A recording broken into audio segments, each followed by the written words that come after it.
In today's video, one question to transform your coaching practice.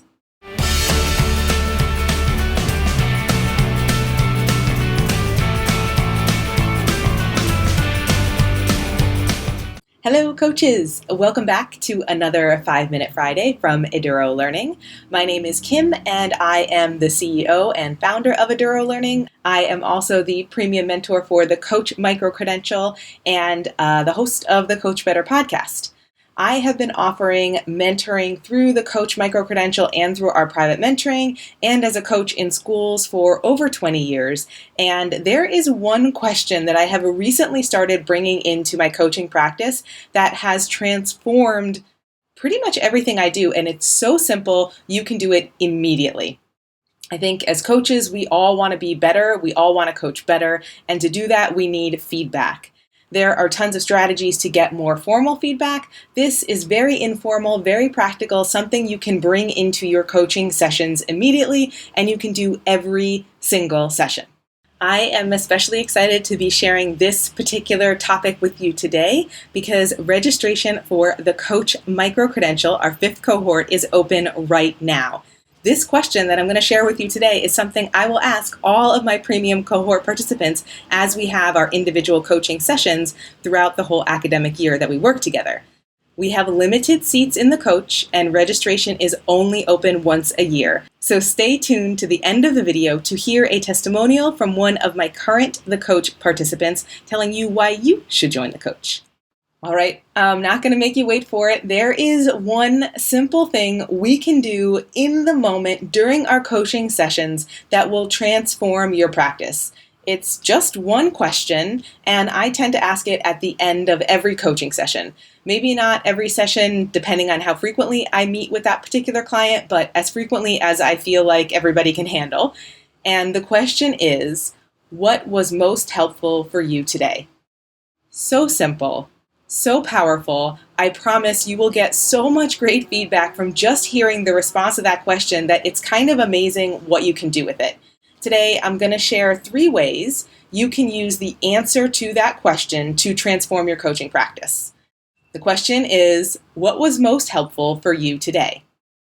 Hearing that answer, firstly, you learn immediately what worked. You might have just talked to this client for an hour, and you will hear the 1 or 2 things that really stood out to them in that conversation. You'll know right away exactly what made the impact on their professional growth for that session. You will know, and you will remind your client that the session was valuable. And sometimes that's really important because you can have such a free-flowing and authentic coaching conversation that the learning and growth that happened is so owned by the coachee that they don't even realize that the conversation is the thing that helped them. And so giving them that moment to look back and reflect and recognize, oh, this conversation was really powerful. I want to keep having more of these because I'm growing, is a great way to help both you and your coachee or your client recognize that that session was really valuable. In the kind of reverse of that, it can also help you see what might have been less valuable to that client. So every time I'm having a coaching conversation, I take notes, and the notes are shared between me and the coachee. So I can actually look back at my notes afterwards, note what they said was the most valuable part of the session for them, or the most valuable takeaway, or the most valuable experience during that session, and look at what else we talked about, what else I said, what other questions I asked that maybe were lower down on their radar, and think about how I might fine-tune my next conversation with them to have less of the less helpful stuff and more of the more helpful stuff. Obviously, this works really well if you're documenting your coaching conversations so you can go back and reflect on what was actually said, as opposed to just kind of trying to remember it. I think things get a little bit hazy after the conversation is over. But if you're taking notes and you know what you said and what questions you asked and the chunks of the meetings that you had, the chunks of the conversation you had during that meeting, it's really easy to see what worked and what might not have worked. The second thing I alluded to in the first point, but this is an opportunity for your coachee to reflect and recognize the value of your coaching conversation. What you're doing in this moment is you're highlighting their learning and their growth through this conversation. It's really common once you've been coaching for a long time to have these really flowy conversations that really prompts deep reflection from your coachee, and it's so authentic and meaningful that they're maybe not even realizing in the moment how much they're growing. So this question highlights their learning for that individual session. And sometimes you ask this question and they actually think back to previous sessions and the types of things they were talking about and reflecting on, and they make that connection to their growth in the moment as well. When you're asking for feedback, of course, you're also valuing their time. You're letting them know that you think this time is really important and you want to make the most of it. So you are listening for what works for them, and you're making your conversations work best for the person you're working with. I think it's also a good prompt for further thinking for you and for the coachee about what we can keep doing to get better at this coaching practice. There's going to be little tidbits in there about what we can do to keep refining this conversation experience for both the coach and the coachee. And the third thing, which I have alluded to in both the first and second, is that if you are consistently asking this question, not just with one individual coachee, but with all the people you work with, you will start to see themes. You'll start to see themes in the way that your coaching is working for lots of people and potential gaps that you can develop as a coach to be better at your coaching practice. That ability to look at a larger systems-wide scale to see what is like really vibing with you as a coach, really making sense in your conversational strategy, really making sense in your questioning for your coachees and for you as a coach, that's going to help you level up your practice on like a systemic level, not just an individual coachee level. I also think in terms of consistency, it's really nice to have a consistent closure to your meetings. Like, it's nice to know that our meetings are going to take this form. We're going to have some kind of check-in at the beginning. We're going to address some of our burning issues. We're going to come back to our goals and our focus for today. And then we're going to have this moment for reflection. It gives a consistent structure to those conversations, so coachees know what to expect when they're coming to a meeting with you. And of course, they know if they're going to be asked that question, that during that meeting, something valuable is going to happen.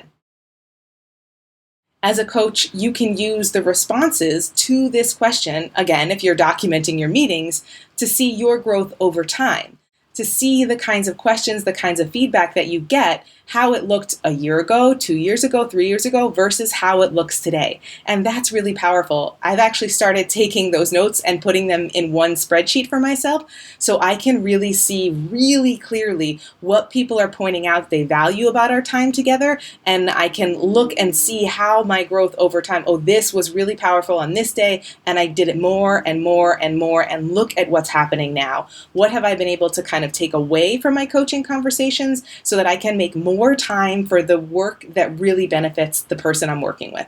I have one little bonus. This is like a number 4 thing. It's not necessarily along the lines of what I talked about already, but it's something that I think is useful. When I first start working with someone, before we've kind of built up a relationship, before we have this rapport, before we have this kind of flow to our conversations, I also always ask, what would you like to do differently next time?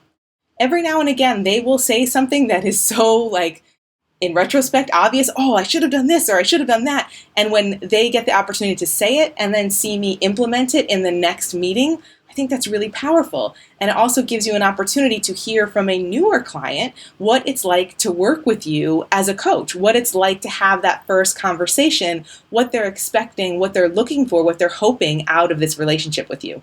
So that's an easy kind of addition to that simple one question that might be powerful and useful, particularly early on in a relationship, or if you've been working with someone for a while and you want to kind of get a little bit more feedback about how you might switch things up to keep things going for them. Okay, so the one question that can transform your coaching practice is, what was most helpful for you today? And it can transform your coaching in 3 ways. The first way, you learn immediately what worked and also what didn't. The second way is that there's an opportunity for your coachee to reflect and recognize the value of your conversation. And the third way is that it builds in some consistency for feedback for you and consistency for the format of the conversations for them. Hopefully that one question was helpful for you and you can implement that in your coaching practice today. I've also been making an effort to share on our Eduro Learning Instagram account the feedback I'm hearing in these sessions. Now, I'm not attaching any names to those posts because those are private conversations, but I think it's really interesting to hear what people are saying about their work with me in this situation, but also with you. So if you have the opportunity to document what people are saying and share it, I think it's really powerful to see what works in coaching conversations. Something that's working for somebody else might also work for you. It might spark a new idea. So if you're not following us yet on Instagram, head over to Instagram and follow us at Eduro Learning, and you will see those particular images all look very similar. And those are quotes from the Coach Premium participants and my private mentoring clients. So you get a kind of a mix of the types of conversations that I'm having and see what people are taking away from those conversations with me. Thank you so much for watching this video today. If this was helpful for you in any way, please head over to our website for the Coach Microcredential. As coaches, we know we can always coach better. And this academic year-long program is an amazing opportunity to help you level up your coaching skills with the support of your own mentor. I know that I'm telling you that as the premium mentor for the coach, so it doesn't mean that much, but I'm going to let you hear from one of the coach participants right now so you can see why they think you should join the coach. Hi, my name is David Shepard. I'm a learning innovation coach. If you are on the fence about joining the coach, I would say you should definitely do it. You will not regret it. The coach is unlike any other program I've seen out there. What I like about it is that it teaches the same way that I would teach students in my classroom. The activities that we do are challenging, they're authentic, and they're personalized. Before I joined, I wish that somebody had told me that this class was not going to be as intense or rigorous as I had made it out to be in my own mind. My mentor, Diana, has been with me every step of the way, and she's worked with me to create a program that's meaningful to me. And that's really important. There's no need to stress out. The mentors will work with you to make a program that will meet your needs. Some of the things that I've learned throughout this course, I've already been able to put into practice as a coach. Most importantly, I feel like this course has really helped me improve my communication skills with my colleagues, and it's helped me to work with them to benefit student learning. And overall, this has been a great experience, and it's been a really fun experience too. And I think that you will definitely find benefit in this course, no matter if you're a classroom teacher or a coach or an administrator. There's something in here for everyone. And like I keep saying, the course is personalized so that you can get out of it exactly what you want to. So do it. Are you ready to take your coaching skills to the next level? Join the next cohort of the coach and make it happen.